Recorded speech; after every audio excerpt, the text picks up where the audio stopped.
Oke, kita lanjut ya, teman-teman. Untuk yang golongan menghambat sintesa DNA sel, itu kan golongannya quinolon dan juga fluoroquinolon.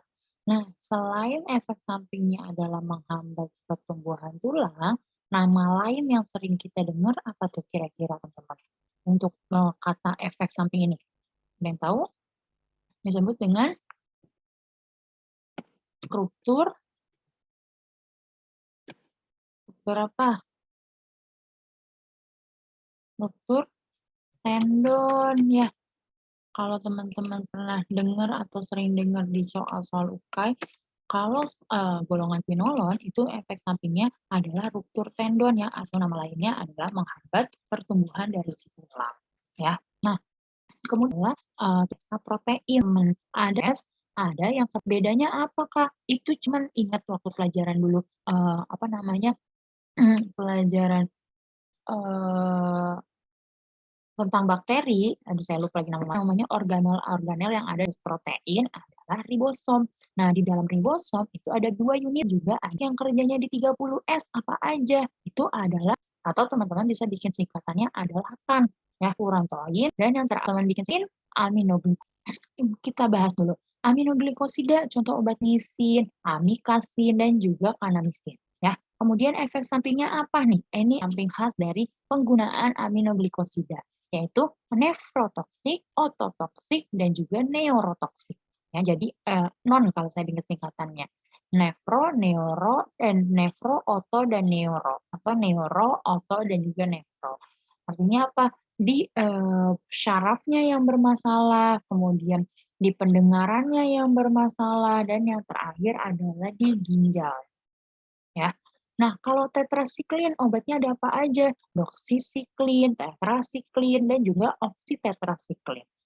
Efek sampingnya, dia menyebabkan perubahan warna pada gigi dan juga fotosens gigi boleh nggak dikasih buat anak-anak? Nah, tetrasiklin boleh nggak dikasih buat anak-anak? Boleh nggak teman-teman? Halo, teman-teman.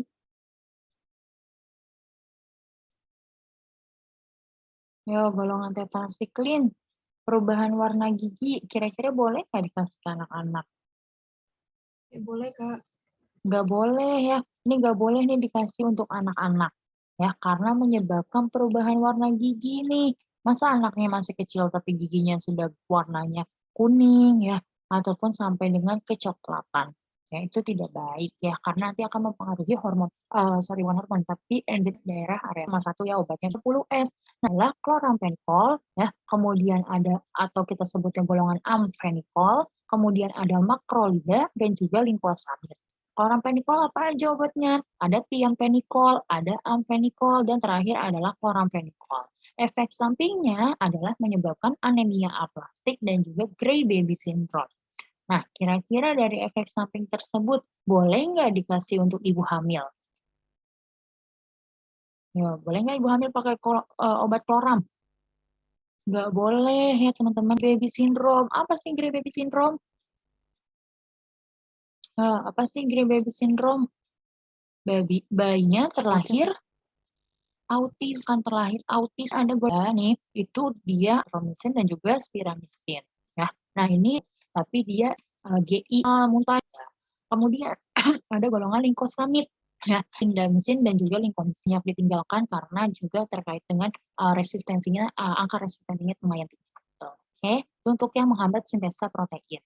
Nah, kemudian ada yang menghambat asam folat, ya. Dia kerjanya adalah dengan menghambat yang namanya tetrahidrofolat reduktase, ya, dan juga dihidrofolat reduktase. Nah, obatnya apa? Obatnya adalah golongan sulfa, teman-teman. Ya, sulfadiazin, sulfasalazin, sulfacetamid, dan juga ada sulfamethoxazole. Nah, sulfamethoxazole biasanya sering dikombinasi nih, Prim. Ya, sehingga membentuk yang namanya adalah cotrimoxazole. Cotrimoxazole itu perbandingannya adalah 1 trimethoprim berbanding 5 sulfamethoxazole. Ya, jangan ketuker tuh kalau teman-teman lihat di kemasan-kemasan obat yang mengandung patrimoxazole ya, biasanya sih ditandanya dengan trim-triman, kalau di pasarannya.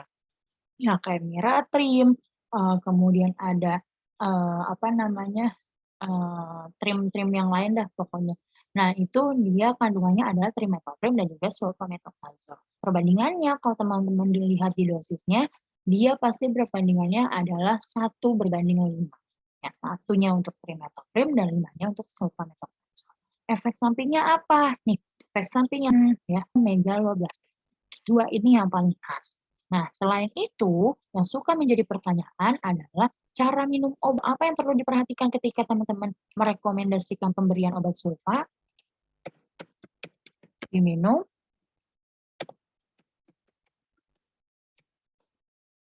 dia harus diminum dengan apa? Dengan air sebanyak mungkin ya, teman-teman. Kenapa kok harus tahu nggak? Kristal dia menyebabkan yang namanya kristal ginjal. Minum obat sulfa, makanya kita harus menggunakan air sebanyak-banyaknya. Karena nantinya terjadinya yang namanya kristal pada ya. Yang terakhir adalah yang menghambat mRNA, teman-teman. Ya, untuk mRNA. Nah, rifampicin itu urin ataupun keringat berubah warna menjadi warna merah, kemudian menyebabkan yang namanya gagal ginjal akut, dan yang paling khas satu lagi adalah menyebabkan hepatotoksik. Ya, itu efek samping dari rifampicin. Nah, yang perlu tahu pemakaian antibiotik nih teman-teman. Kapan sih kita pakai antibiotik ini dan ini untuk kasus anak-anak dan juga ibu hamil? Ada yang tahu kalau ibu hamil rekomendasinya apa aja antibiotiknya?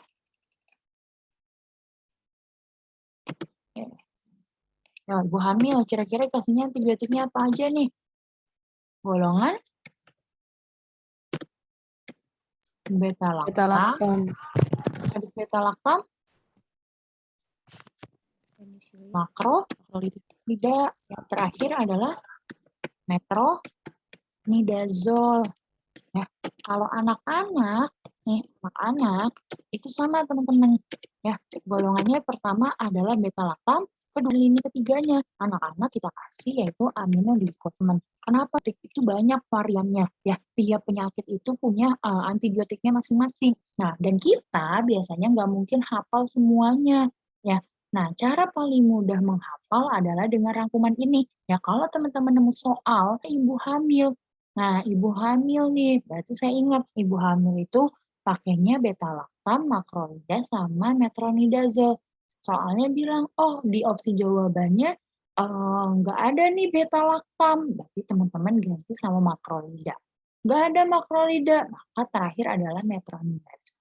Atau kasusnya, oh ada nih golongan beta-laktam, tapi ada dua opsinya, golongan penisilin sama cefalosporin. Saya harus pilih yang mana? Baca lagi soalnya. Apakah pasiennya dibilang punya riwayat alergi? Kalau memang punya riwayat alergi, maka teman-teman pilih yang tidak mengalami riwayat alergi. Tapi kalau nggak ada, Kak, tapi ada dua-duanya, penisilin sama cefalosporin, saya harus pilih yang mana? Yang paling aman yaitu adalah golongan penisilin dulu. Baru kalau memang tidak mempan diganti dengan golongan cefalosporin. Ya, begitu pula pada kasus anak-anak. Ya, jadi teman-teman nggak usah bingung-bingung gitu kalau nanti nemu soal terkait ibu hamil dan juga kasus anak-anak. Gitu. Intinya masuknya ke dua ini. Oke, ada pertanyaan dulu untuk mekanisme kerja dari antibiotik sebelum kita lanjut? Ada pertanyaan, teman-teman? Nggak ada ya? Oke, ini terkait dengan infeksi saluran pernafasan atas ya, atau ISPA. Nah, untuk ISPA, teman-teman, tata laksananya adalah menggunakan golongan beta-laktam. Ya. Contohnya apa? Otitis media. Nih, first line-nya adalah amoxicillin. Ya, atau amoxicillin clavulanat. Atau bisa menggunakan cefuroxim, kemudian ada ceftriaxone. Ya, artinya dia pakainya golongan beta-laktam. Kemudian bisa juga pakai azitro ataupun claritro, golongan makrolida. Kalau gagal terapi, gantinya adalah amoxicillin dan juga amoxicillin clavulanat ataupun ceftriaxone. Artinya masih golongan beta-lactam juga. Faringitis, penisilin V, benzathine penicillin G, amoxicillin. Ya, masih satu golongan tuh, masih golongan beta-lactam. Nah, kalau saya ngapalinnya biar lebih mudah nih teman-teman, kasus apapun untuk infeksi saluran pernapasan atas adalah first line-nya, yaitu first-nya terapi pertamanya adalah menggunakan golongan beta-lactam, kemudian lini keduanya adalah menggunakan makrolida. Beta-lactamnya apa? Beta-lactam pertama pasti golongan penisilin, ya. Baru yang keduanya adalah golongan cefalosporin. Nah, ini untuk infeksi saluran pernapasan atas atau infeksi saluran ISPA ya kita sebutnya. Nah, untuk infeksi saluran pernapasan bawah, Kak, sama nggak sama ISPA? Nah, kita lihat nih, azitromisin, fluoroquinolone untuk bronkitis akut. Bronkitis kronik pakainya ampicillin, amoxicillin, kemudian fluoroquinolone ya, lebih variatif. Nah, kemudian bronkiolitik pakainya ribavirin. Nah, kalau saya bikin kesimpulannya, untuk kasus bronkitis, ya, teman-teman itu masih sama tata laksananya, yaitu menggunakan beta-lactam, kemudian digantinya sama golongannya makrolida, ya, ada azitromisin. Kemudian kalau memang tidak mempan, lini terakhirnya adalah menggunakan golongan fluoroquinolone, ya, ciprofloxacin ataupun levofloxacin. Ya. Kemudian ada lagi nih yang paling sering keluar untuk infeksi saluran pernapasan bawah, yaitu adalah kejadian pneumonia. Ya, pneumonia itu kalau teman-teman periksa di Piro, dia dibagi lagi teman-teman. Ada yang namanya CAP, ya, Community Acquired Pneumonia, ada yang namanya HAP, kemudian VAP, dan juga ada ada 4 pokoknya ya, hospital acquired pneumonia, kemudian ada ventilatory associated pneumonia, dan terakhir adalah healthcare associated pneumonia. Artinya ada 4 jenis. Nah, yang beda tata laksananya cuma si CAP, ya, community acquired pneumonia. Nah, ada pada kasus pasien rawat jalan dan ada pada kasus pasien rawat inap. Bedanya apa? Kalau saya bikin rangkumannya, untuk kasus pasien rawat jalan, itu pasti pakainya adalah tetracycline. Di sini nih dia dijelasinnya, fluoroquinolone atau beta-lactam plus makrolida. Sama ya, di atas ada makrolidanya. Ya, bedanya karena dia ada komorbid, pasti pakainya antibiotik yang tinggi, yaitu golongan fluoroquinolone. Nah, kemudian kalau ternyata pasien lansia, nah di sini bilang nih dia pakainya golongan cefalosporin ataupun carbapenem, ya, atau fluoroquinolone atau beta-lactam ditambah sama makrolida atau tetracycline. Artinya masih bisa nih kita pakai golongan beta-lactam, kemudian dan juga diganti sama makrolida. Nah, untuk CAP ya yang rawat inap itu paling sering kasusnya juga sama, yaitu penggunaan beta-lactam ditambah makrolida atau tetracycline nih ya, dan juga penggunaan fluoroquinolone. Nih kasus yang paling sering keluar untuk penggunaan dari CAP. Untuk HAP, VAP, dan teman. Tapi kalaupun keluar pasti tata laksananya sama, nggak beda jauh ya, masih sama pakai fluoroquinolone. Bedanya cuma dia nggak pakai tetracycline, nah dia masih pakainya adalah golongan beta-lactam. Itu untuk kasus yang terapi HAP dan lain sebagainya. Ini influenza sering banget keluar di soal UKAI untuk penggunaan antibiotik, yaitu adalah pada kasus TB, teman-teman. Kita ganti ke PPT. Nah,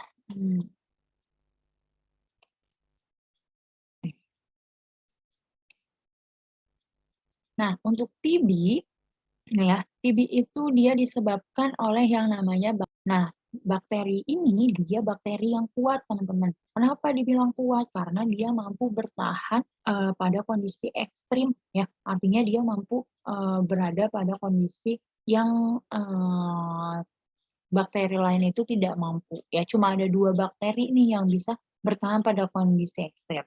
Yang pertama adalah Mycobacterium tuberculosis dan satu lagi apa? Ada yang ingat bakterinya? Yang baru kita bahas. Bakteri ini tuberkulosis pelajari terkait dengan TB itu sekarang bukan hanya menyerang paru, kelenjar, otak. Bakteri ini hampir seluruh area dari tubuh kita. Makanya dia dibilang bakteri yang ekstrim yang bisa. Nah, PMK 67 tahun 2016 terkait dengan teman-teman baca ada di PDPI ya, Persatuan Dokter Paru juga. Di situ juga dibahas terkait dengan tata laksana TB ya, karena salah satunya dalam tata laksana PDPI atau Persatuan Dokter Paru Indonesia. Kemudian ada juga di Dipiro dan juga literatur internasional lainnya ya. Nah, ini kategori 1 yaitu terjadi pada kasus pasien diagnosis baru ya. Kategori 2 itu adalah pasien yang pasien pindahan dan juga pasien gagal terapi. Itu masuknya ke kategori 2. Kategori 3 adalah pasien yang suspek TB dan juga profilaksis TB. Nah, kemudian ada kategori anak, ya dia beda sendiri nanti tata laksananya. Dan yang terakhir adalah kategori resistensi obat. Untuk kategori resistensi obat ini ada banyak teman-teman. Ada MR, monoresisten, ada poliresisten atau PR, kemudian ada XDR, extensive drug resistant, dan terakhir adalah rifampicin resistant. Nah, yang paling sering keluar di soal UKAI adalah terkait ini nih, multi drug resistant dan juga XDR atau extensive drug resistant. Ya, itu paling sering teman-teman keluar di soal UKAI. Nah, untuk yang lainnya gimana, Kak? Untuk yang lainnya itu jarang keluar di soal-soal UKAI, tapi ini teman-teman perlu tahu juga karena bisa jadi nanti ketika teman-teman kerja di rumah sakit dan menangani pasien-pasien TB, teman-teman udah tahu tuh, kasus pasien saya adalah monoresisten, maka saya harus mengganti dengan obat apa, kayak gitu. Nanti teman-teman bisa baca atau cari tahu lebih lanjut. Oke, nah ini macam-macam di OAT-nya ya teman-teman. Nanti teman-teman bisa baca ya. Tapi yang paling penting dari tata laksana TB adalah ini, kategori ya. Jadi sebenarnya untuk tata laksana TB atau kategori terapinya cuma ada 3 teman-teman. Yang kategori pertama yaitu adalah 2-HRZE-4HR3 atau 2-HRZE-4HR. Nah, tadi dibilang tuh kategori 1 untuk kasus pasien apa ya? Ya, ada ingat? Iya, betul. Kasus pasien baru. Ya, pakainya kategori 1. Ada yang tahu cara bacanya nih? Gimana sih cara baca yang pertama ini? 2 bulan isoniazid, rifampicin, pirazinamid, etambutol, dilanjut fase intensifnya ya Kak, 4 bulan isoniazid, rifampicin. 3-nya apa? Ini 3 di belakang. 3 kali seminggu. Iya, betul. 3 kali seminggu. Kalau yang ini penggunaannya berapa kali? Setiap hari. Iya, betul. Setiap hari. Ya. Kalau yang ininya sama ya, nggak beda jauh. Nah, kalau yang kategori 2, tadi ada yang ingat untuk kasus pasien apa aja? Lalai sama lupa Kak. Ya, kasus lalai, lupa, kemudian kasus yang kambuhan ya masuknya ke kategori 2. Ataupun yang gagal terapi juga 2, ada yang namanya fase sisika itu kalau waktu angkatan saya pernah keluar tuh. Artinya kalau yang 2 ya atau ini disebut dengan fase sisika. Pada kasus yang kan untuk anak tadi kan juga beda ya. Obat apa yang nggak ada di sini nih terutama. Dan streptomycin dan juga streptomycin itu tidak baik diberikan kepada anak. Sebenarnya diberikan etambutol dan streptomycin tapi kedua setelah ya. Nah, kita udah bahas. Nah, kategori 3 pasien suspek TB, profilaksis TB dikasihnya apa ya? Nah, oke, benar dikasihnya isoniazid atau INH. Berapa lama dikasihnya? 6 bulan. 6 bulan. Betul. Ya, 6 bulan. Ya, jadi kalau nanti nemu soal-soal terkait dengan suspek TB dan juga profilaksis TB, teman-teman jawabnya adalah INH diberikannya selama 6 bulan. Apa sih bedanya pasien suspek TB sama pasien profilaksis TB? Yo, tahu nggak bedanya? Apa? Pencegahan. Ya, mencegah. Tapi bedanya kalau yang suspek sama yang profilaksis, kata suspek tuh kemarin waktu COVID itu sempat hits nih kata-kata suspek. Ayo, apa tuh suspek? Yang kontak erat. Kontak langsung. Iya, dia kalau pasien yang dinyatakan suspek TB artinya dia kontak erat dengan pasien yang terdiagnosa atau terinfeksi TB. Ya, misalnya teman-teman tinggal serumah sama ibu teman-teman, ternyata ibunya terinfeksi TB. Nah, teman-teman habis ngobrol tuh, nah maka teman-teman dinyatakan sebagai pasien suspek TB, walaupun belum tahu nih hasil pemeriksaannya positif atau negatif, tapi teman-teman tetap dinyatakan pasien suspek. Nah, kalau profilaksis itu untuk pencegahan aja, contohnya bayi ya, ibunya penyakit TB, kemudian akan melahirkan. Nah, maka kita perlu berikan profilaksis TB-nya, biar nanti si anaknya tidak lahir dengan kondisi TB. Ataupun teman-teman tinggal serumah nih, ya, tapi berbeda lantai, contohnya lantai 1 dan lantai 2. Nah, yang lantai 1 ternyata ada yang terkena TB. Nah, untuk pencegahannya, ya, serumah teman-teman itu harus dipantau. Tujuannya adalah untuk Kak, yang bayi juga 6 bulan Kak ngasihnya. Iya, betul. Yang untuk bayi 6 bulan juga Kak. Iya, 6 bulan. Oke Kak. Kalau misalnya bayinya, maksudnya untuk profilaksis tetap semua, mau itu anak-anak, bayi, dewasa, tetap kita kasihnya selama 6 bulan. Jadi sama kayak tata laksana TB-nya, selama 6 bulan. Tuh. Ya, sekarang kita bahas terkait dengan kategori resistensinya nih teman-teman. Ada MDR dan juga XDR. Nah, ini sebenarnya ada di sini nih. Nah, obatnya ada di sini teman-teman. Ya, ada grup A, B, C, D1, D2, dan D3. Ya, obatnya ini nih ada grup A itu obatnya ini, grup B obatnya adalah ini, dan sampai seterusnya. Nah, kapan sih kita pakai obat yang grup A, grup B, C, D ya? Nah, untuk TB MDR ya teman-teman. Pertama, kita pakainya adalah yang kategori grup A. Ini untuk TB MDR dulu ya. TB MDR pakainya kategori pertama adalah grup A. Kemudian yang kedua adalah pakainya grup B. Ya. Yang ketiga adalah menggunakannya yang grup C. Ya. Keempat, dia pakainya adalah ini nih, golongan ini, pyrazinamide ya. Kemudian setelah itu ada yang namanya oke, sampai situ. Ini untuk yang TB MDR. Ya, jadi pertama, kedua, ketiga, dan keempat. Nah, untuk TB XDR ya teman-teman, itu tata laksananya ada 2. Yang pertama ada ini nih, yang golongan D2, dan yang kedua adalah yang ya. Jadi teman-teman beda tuh. Kalau MDR adalah grup A, B, C, D1, tapi kalau TB XDR itu yang D2 dan juga D3. Oke, itu bedanya. Oke, ada pertanyaan dulu sampai sini sebelum kita bahas obatnya satu-satu?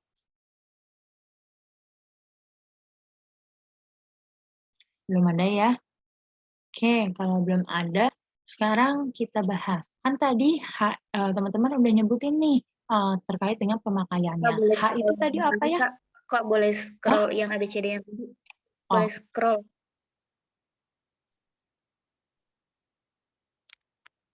Oke, udah? Udah Kak, kasih. Iya, oke. H itu kepanjangan dari apa ya? Atau singkatan dari apa? Ayo nih, HRZE. H-nya apa? DNA. INH atau Niazid. isoniazid.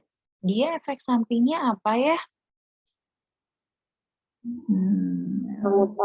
Neuroperifer. Neuropati perifer. Nah, Untuk menangani atau mengatasi neuropati perifer dikasih apa teman-teman? B6. Vitamin B6. Sebelum kita kasih vitamin B6, kita bisa juga tuh kasih tata laksana obat herbal. Apa? Kurkumin ya. Kurkumin. Itu bisa juga kita berikan. Kenapa? Karena isoniazid tadi efek sampingnya adalah neuropati perifer. Selain itu dia juga menyebabkan apa tuh? Hepatotoksik ya, Bu. Hepatotoksik ya. Nah, si kurkumin itu bisa kita berikan sebagai hepatoprotektornya. Ya. Sedangkan kalau vitamin B6 atau piridoksin itu untuk membantu mengatasi si neuropati perifer. Ya. Nah, kalau R itu kepanjangan dari apa ya? Atau singkatan dari apa? Rifampicin. Rifampicin. Nah, rifampicin itu efek sampingnya apa tadi? Kencing merah. Kencing merah. Selain itu, selain urin juga keringat ya teman-teman. Urin, keringat, feses, pokoknya semua yang diekskresikannya itu nanti akan berubah menjadi warna merah. Selain itu tadi apa satu lagi?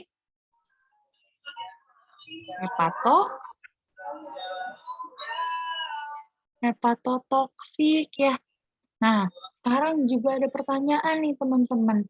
Kalau nanti di soal UKAI nanya hepatotoksik, tapi di opsi jawabannya ada isoniazid sama rifampicin. Mana yang lebih hepatotoksik? Isoniazid apa rifampicin? Isoniazid. Yakin isoniazid?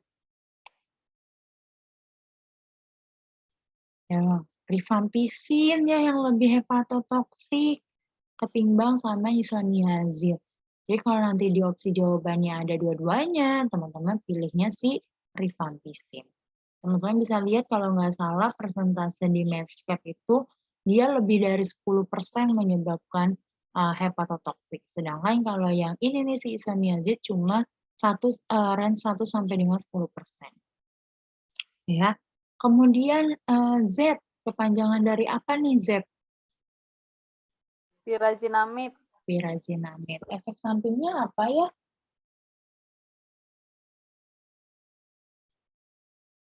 Hepatotoksik juga, Kak. Yakin pirazinamid hepatotoksik? Dia nyeri sendi juga gak sih, Kak? Murad. Apa? Sama uratnya tinggi gak sih? Iya. Uremia. Uremia atau peningkatan kadar asam urat ya kalau pirazinamid. Itu efek samping yang paling khas. Kalau etambutol, Gangguan penglihatan. iya betul gangguan penglihatan. Terakhir streptomisin. Nih si S. Gangguan pendengaran. Gangguan pendengaran ya. Jangan ketukar tuh antara etambutol sama streptomisin. Biasanya suka ketukar bedanya etambutol sama streptomisin. Ingat aja streptomisin itu golongan aminoglikosida. Ya, aminoglikosida itu punya 3 efek samping khas. Salah satunya adalah ototoksik atau gangguan pendengaran. Oke. Itu untuk antibiotik, TB ya, obat TB. Nah, ini tadi profilaksis TB ya. Dia diberikannya INH. Kemudian, nah kalau pada pasien HIV AIDS, kemudian dia juga punya penyakit TB, maka dia diberikan INH-nya dilakukan seumur hidup, teman-teman. Nah, jadi bisa dibayangin kalau ada pasien HIV atau AIDS, kemudian dia juga terkena penyakit TB, maka dia akan minum INH seumur hidup. Kira-kira ada yang tahu kenapa kok minum INH-nya seumur hidup? Menurunkan imun. Ayo, ada yang tahu nggak? HIV AIDS itu menyerang apa? Sistem imun. Betul, sistem kekebalan tubuh. Ya, Sedangkan kalau pasien TB, si Mycobacterium tuberculosis ini juga nantinya output-nya adalah mengganggu pada sistem kekebalan tubuhnya. Makanya kalau pasiennya punya TB dan juga HIV/AIDS, dia harus minum IM hanya seumur hidup. Walaupun dia sudah dinyatakan BTA-nya negatif, ya tetap karena masih ada HIV-nya ini masih mungkin si bakteri Mycobacterium itu cuma ngumpet atau cuma bersembunyi aja. Ya, harus tetap diminumnya seumur. Tuh. Nah ini aturan regimen TB ya, atau kapan sih kita harus melakukan perubahan terapi atau kapan kita harus tetap melaksanakan terapi yang awal, ini adanya di sini. Ya, memang ini nggak terlalu urgent ya teman-teman, juga nggak mungkin detail keluar di UKAI ya, tapi ini buat pengetahuan kita aja. Jadi kalau teman-teman lalai minum obat, itu dicek nih lalainya itu berapa lama. Kalau memang lebih dari 2 minggu, kita lihat lebih dari 2 minggunya itu berapa lama misalnya. 4 bulan atau kurang, kalau kurang apa yang harus teman-teman lakukan, kalau lebih apa. Bentar bisa teman-teman baca. Ya. Kemudian keamanan antibiotik TB untuk anak dan ibu hamil, yaitu adalah menghindari penggunaan dari si streptomycin, ya, karena streptomycin itu bisa menyebabkan ini sih sebenarnya antibiotiknya. Untuk tadi kalau obat TB yang nggak boleh untuk ibu hamil dan juga anak-anak itu adalah si streptomycin. Karena streptomycin itu bisa menembus yang namanya plasenta, teman-teman. Ya, makanya tidak aman untuk ibu hamil. Lagi ya. Nih, kan. Pada pasien ibu hamil, TB ibu hamil tidak disarankan menggunakan streptomycin. Dia menyebabkan kontraindikasi. Sampai sini untuk TB ada pertanyaan?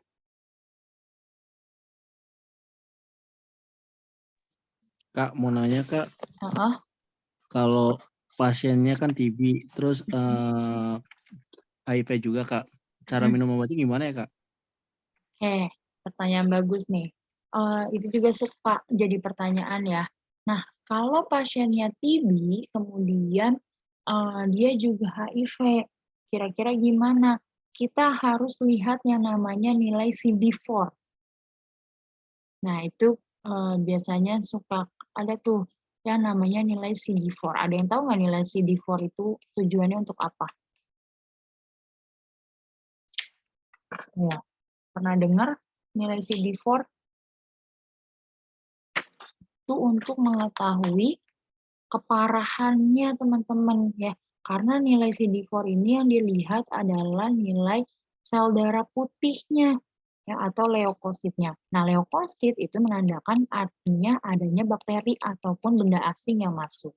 Nah, semakin tinggi angka leukosit, maka semakin parah ya, semakin parah kondisi pasiennya. Nah, kalau pasien TB dengan HIV, kita harus lihat nih nilai CD4-nya berapa. Kalau nilai CD4-nya dia adalah kurang dari 50, ya kurang dari sama dengan 50, maka dia harus diterapi obat HIV-nya obat TB-nya saat itu juga. Ya, jadi dia harus diterapi nih obat TB maupun obat HIV-nya. Nih, kalau nilai CD4-nya kurang dari 50. Tapi kalau nilai CD4-nya adalah lebih dari 50, ya, nah, maka lebih dahulu selama 2 bulan atau tahap awal. Nah, setelah itu baru teman-teman berikan tahap lanjutan bersamaan dengan obat HIV-nya. Ya, jadi tergantung dari nilai CD4-nya. Kalau nilai CD4-nya ternyata yang kecil nih, yang kurang dari 50, teman-teman hajar dua-duanya. Pakai obat TB iya, pakai obat HIV iya. Tapi kalau yang lebih dari 50, kita berikan yang tahap intensifnya dulu, tahap awalnya dulu untuk obat TB, kemudian setelah itu kita berikan tahap lanjutannya bersamaan dengan obat HIV. Gitu. Pada ibu hamil kasusnya juga sama. Ya, biasanya ibu hamil yang punya TB itu juga dilihat nilai CD4-nya. Karena kan kalau teman-teman tahu, ibu hamil itu kan nggak boleh banyak menggunakan atau mengkonsumsi obat ya. Walaupun tadi yang dilarang adalah streptomycin doang, tapi obat-obat lain pun ketika pemakaian jangka panjang bisa berimbas pada janinnya ya. Makanya biasanya dilihat nilai CD4. Kalau nilai CD4-nya yang ini nih teman-teman untuk ibu hamil, maka dia diterapinya saat itu juga. Artinya harus diberikan obat TB-nya saat itu. Tapi kalau nilai CD4-nya ternyata lebih dari 50 ya, atau angkanya tinggi nih atau mendekati range normalnya ya. Kan range normalnya itu di angkanya adalah 400 sampai dengan 1000 untuk nilai CD4 itu. Nah, kalau dia lebih dari 50, maka kita terapi TB-nya adalah setelah 14 minggu kehamilan. 14 minggu kira-kira berapa bulan? Ayo, Bu hamil 14 minggu berapa bulan? 3 bulan setengah. Iya, betul. Ya, 3 bulan setengah. Artinya di trimester kedua baru kita boleh terapi kalau nilai CD4-nya adalah lebih dari 50. Oke, jelas?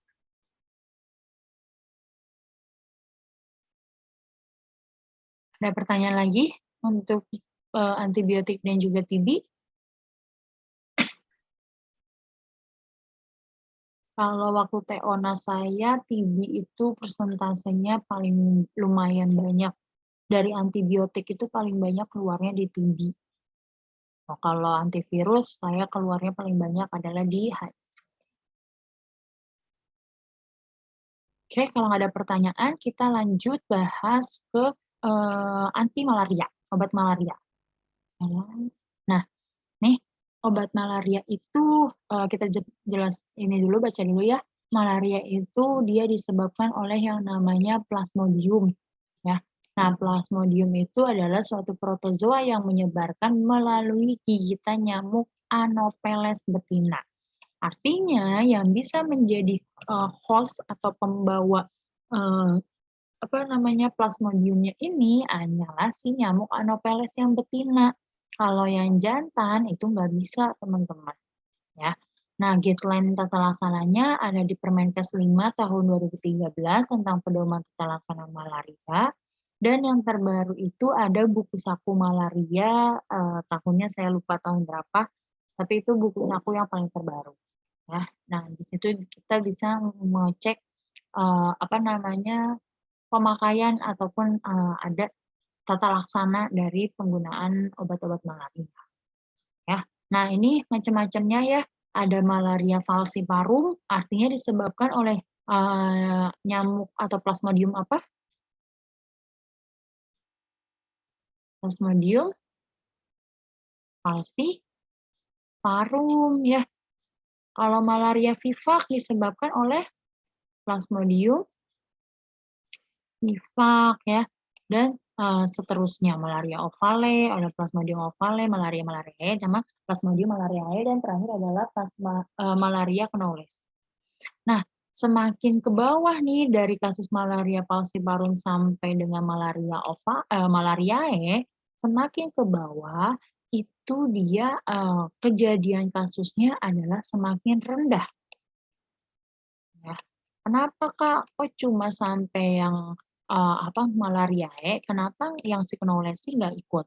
Karena Knowles ini dia punya gejala atau punya angka kematian yang sama dengan malaria falciparum. Ya, jadi yang paling bahaya itu adalah malaria falciparum dan juga malaria Knowles. Yang lainnya angka kematiannya lumayan rendah ataupun tidak terlalu berbahaya. Nah, untuk malaria knowlesi di Indonesia sendiri belum terlalu banyak, teman-teman. Prevalensinya tuh cuma baru berapa persen, masih kecil. Ini tuh pasti banyaknya di daerah-daerah luar ya, atau di luar negeri ketimbang di Indonesia. Oke, ini perjalanannya ya nggak akan saya bahas karena mungkin teman-teman juga udah pernah ketemu di pelajaran parasitologi dan ini pun nggak akan keluar di soal UKAI biasanya. Intinya penyebarannya tadi melalui nyamuk Anopheles betina, dia nanti akan masuk ke ini pertama ada fase nyamuk, fase di manusianya ya, masuk ke dalam hati, dan yang terakhir adalah di dalam darah atau eritrosit. Ya, ini obat-obatnya sekilas. Nah, yang paling penting adalah ini. Ya, ada di dua slide ini yang paling penting untuk tata laksana malaria. Nah, jadi untuk malaria terapinya itu adalah menggunakan yang namanya obat ACT, teman-teman. Ya, atau kepanjangannya adalah artemisinin combination therapy. Nah, ACT ini ada dua jenis, teman-teman. Ada yang sediaannya oral, ya, ada yang sediaannya injeksi. Nah, ternyata bukan cuma sediaannya yang berbeda, tetapi kandungannya juga beda. Ya, kalau yang oral nih, yang oral itu kandungannya adalah dihidroartemisinin dan juga piperacillin. Ya, sedangkan kalau yang injeksi itu isinya adalah artesunat dan juga amodiaquin. Dan ini teman-teman harus hafal. Kenapa? Karena biasanya soal UK itu suka iseng ya. Kadang dia ngeluarin nih, oh ACT oral, ada ACT injeksi. Tapi kadang juga dia nyebutinnya si ininya nih, hidroartemisinin, ditambah ini, tambah ini misalnya. Terus ada juga dihidroartemisinin sama piperacillin. Kalau teman-teman hafal, oh tujuan saya ACT oral, jawaban yang benar adalah si ini, dihidroartemisinin dan juga piperacillin. Itu ya. Nah, ini untuk ACT itu digunakan sebagai anti malaria lini pertama. Sedangkan untuk anti malaria lini kedua ya, itu terjadi ketika memang resisten terhadap ACT. Yang diberikan obatnya apa? Obatnya adalah kina. Ya. Dan biasanya kinanya itu dikombinasi ya, teman-teman, enggak kina tunggal aja. Ya, bisa kina plus primaquin, kina plus doxycycline, atau kina plus clindamycin. Tergantung dari kasus resistensi. Ya. Nah, ini ya yang paling penting. Ya, dia tata laksananya dibagi jadi dua. Ada yang malaria falciparum dan vivax, ada yang malaria ovale dan juga malaria HAE. Kalau yang falciparum dan vivax, ini untuk kasus dewasa, tanpa adanya komplikasi pakainya ACT oral plus primaquin. Ya, untuk dewasa wanita hamil itu pakainya ACT oral. Ya, karena dibilang nih sama dengan dewasa tapi tanpa primaquin. Kenapa sih kok primaquin nggak dipakai? Kira-kira efek sampingnya apa ya? Ya, apa efek samping primaquin? Makanya nggak boleh dipakai buat ibu hamil.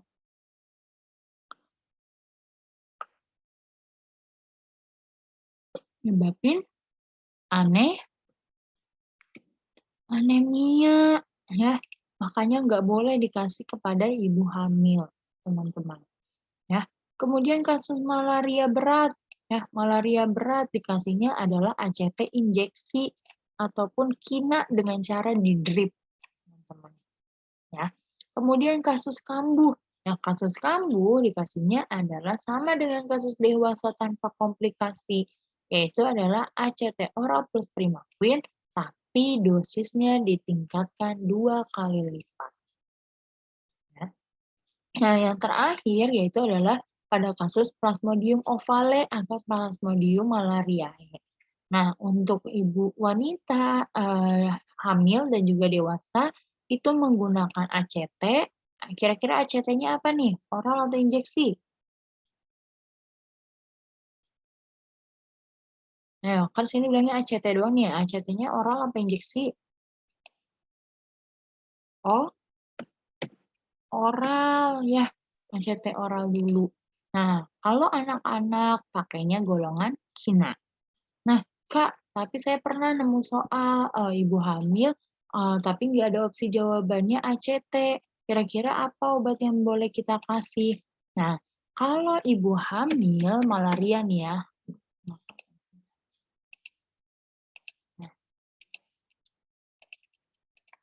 Nah, ibu hamil ya malaria Pilihan pertamanya emang dikasihnya adalah ACT oral. Ya, kalau emang nggak ada, kita kasihnya adalah golongan KINA. Nah, terutama kalau teman-teman nemu yaitu adalah mefloquine, nama golongan KINA-nya. Ini yang paling aman untuk ibu hamil. Selain mefloquine, Kak, masih boleh dipakai untuk ibu hamil. Nah, penting dia masuk ke dalam golongan KINA. Kecuali si primaquine ya. Primaquine nggak boleh nih karena dia menyebabkan anemia. Oke. Ini untuk malaria. Kemudian yang terakhir adalah profilaksis malaria. Ya. Nah, profilaksis malaria yaitu kita berikannya adalah siapa kalau profilaksis malaria? Kartu sunat. Siapa? Sisiklin bukan Kak? Iya, betul ya. Kita berikannya adalah doxycycline. Ya, bagaimana terapinya? Yaitu 1 ataupun 2 hari sebelum berangkat, kemudian selama di lokasi dan 4 minggu setelah pulang. Ini suka jadi pertanyaan. Doxycycline, kemudian kapan penggunaan? Oke, itu biasanya untuk profilaksis malaria. Dah sampai sini untuk kasus malaria. Ada pertanyaan untuk malaria?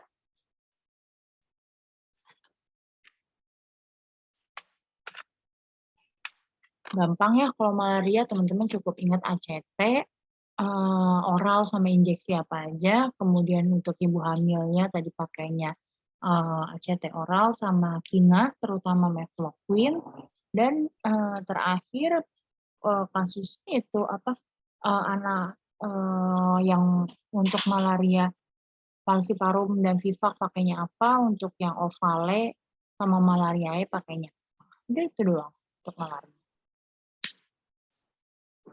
Oke, nggak ada pertanyaan?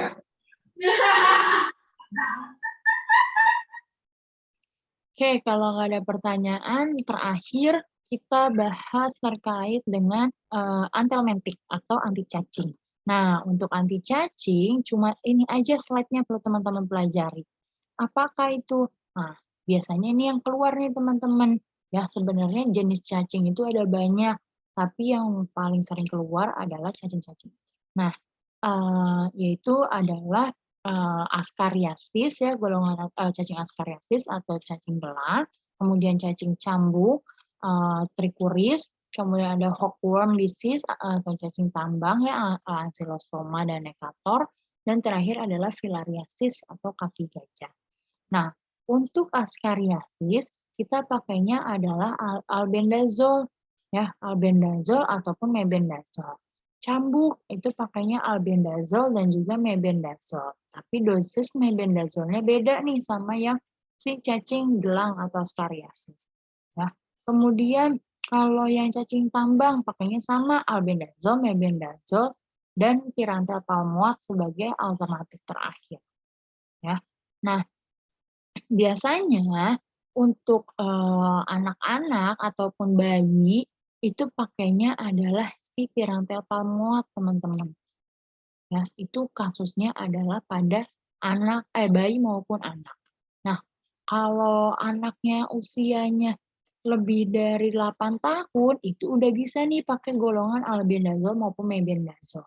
Tapi kalau masih kurang dari 5 tahun ya, itu jarang pakai kasus albendazole dan mebendazole. Lebih disarankan adalah menggunakan si pirantel palmoat.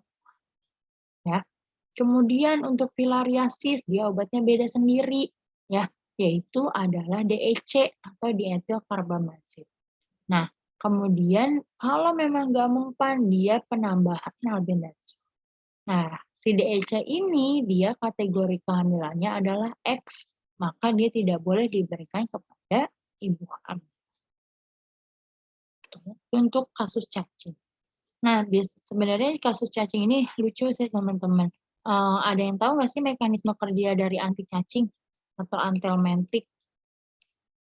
Ayo, ada yang tahu? Atau ada yang pernah minum obat cacing?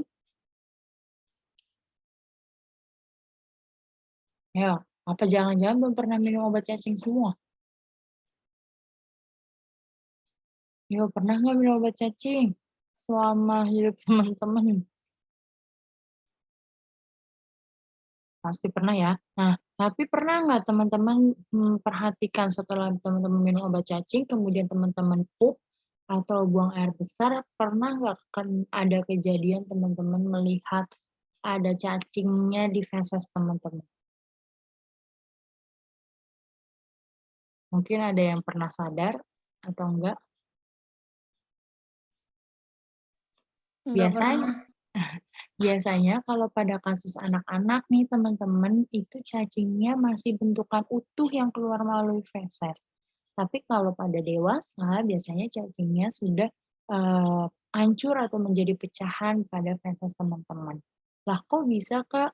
Karena sebenarnya obat-obat antiemetik nih tadi si albendazole, mebendazole, pirantel palmoat, tugasnya bukan ngebunuh si cacingnya, tapi tugasnya dia adalah mereuptake glukosa atau mengambil glukosa sumber energi yang ada pada si cacing. Makanya cacingnya jadi lemes. Nah, kalau cacingnya lemes, dia nanti nggak bisa menginfeksi, dia malah out atau keluar melalui feses kita. Kayak gitu. Itu cara gampang kalau teman-teman ingat obat antiemetik ya. Kalau saya ingatnya karena dulu waktu zamannya saya kecil saya pernah relate sama kejadian tadi, makanya mekanisme kerja antiemetik itu kayak apa ya, gampang gitu menurut saya, kayak inget aja di kepala. Karena saya pernah relate sama kejadian tadi gitu. Mungkin kalau teman-teman yang enggak relate, rada sulit untuk menghafalnya. Tapi gampangnya ya tadi, kerjanya si antiemetik itu adalah mereuptake glukosa sehingga cacingnya jadi lemes. Nah, cacingnya lemes, dia akan dibuang atau tidak bisa menginfeksi dan keluar melalui feses kita. Nah, kalau anak-anak kasusnya biasanya dia karena anak-anak kan kondisi makanannya masih terjaga ya, kemudian apa namanya, banyak faktor yang menyebabkan si cacingnya ini nanti akan keluar dengan kondisi yang memang masih utuh itu masih dalam berbentuk cacing. Nah, tapi dia sudah lemes tuh, udah apa, nggak punya istilahnya udah nggak bisa untuk bergerak leluasa. Tapi kalau pada kasus dewasa, biasanya si cacingnya ini, dia udah nggak berbentuk utuh teman-teman, tapi sudah, dihancurkan ataupun sudah, apa ya, bersatulah dengan feses kita. Nah, tapi ada tuh kalau teman-teman lihat, di jurnal yang dikeluarkan sama orang, saya lupa lagi UK atau orang apa gitu, dia neliti, ternyata setelah penggunaan obat antiemetik, itu, dicek tuh di fesesnya dan itu ternyata ada bagian atau badan-badan dari si cacing itu yang terdapat di fesesnya, gitu. Itu untuk antiemetik ada pertanyaan? Untuk antiemetik kalau waktu saya UKAI dan TEONA sih yang keluar cuma filariasis, yang cacing-cacing ininya sih nggak keluar, tapi tetap teman-teman harus pelajari, gitu. Kalau di luar dari cacing-cacing ini Kak gimana? Ya kalau tips dari saya ya teman-teman, apa, harus ya paling albendazole sama mebendazole kan obatnya cuma 2 itu. Nah tinggal teman-teman, nanti cek lagi tuh, si albendazole sama mebendazole tuh apa sih yang beda, yang membedakan, gitu. Nah itu adanya di Curette kalau nggak salah. Curette itu dia persentase, kemampuan si albendazole ataupun mebendazole untuk membunuh si cacingnya. Itu ada di Dipiro kalau nggak salah. Dipiro atau Katzum gitu saya lupa. Nanti teman-teman bisa cek tuh. Contoh albendazole dia punya Curette tinggi itu untuk cacing yang mana, tuh. Kemudian mebendazole untuk cacing yang mana. Kayak gitu. Jadi itu jadiin parameter utama teman-teman. Ya, kalau di sini kan saya bilang albendazole, mebendazole, albendazole, mebendazole. Tapi kalau gampangnya teman-teman lihat di ini nih, buku apa namanya, Drug Note Farmakologi yang buku saku kecil itu.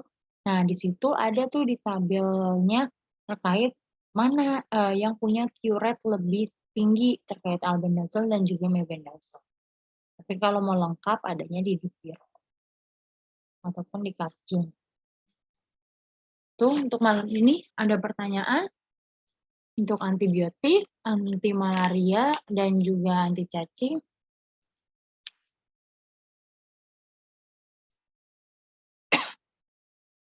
Jelas teman-teman? Jelas, Kak. Oke, kalau nggak ada pertanyaan, kita tutup mungkin pertemuan malam ini. Kita tutup mungkin ya pertemuan malam ini. Kita ketemu lagi besok malam. Semoga sih teman-teman bisa lebih cepat join-nya, biar kita ada waktu lebih lama untuk pembahasan soal. Nah, pembahasan kuisis tadi. Kalau teman-teman makin lama join-nya, nanti pembahasan kuisisnya pun akan semakin lama ataupun mungkin tidak akan selesai cepat. Gitu. Oke, kalau nggak ada pertanyaan, saya tutup pertemuan malam ini.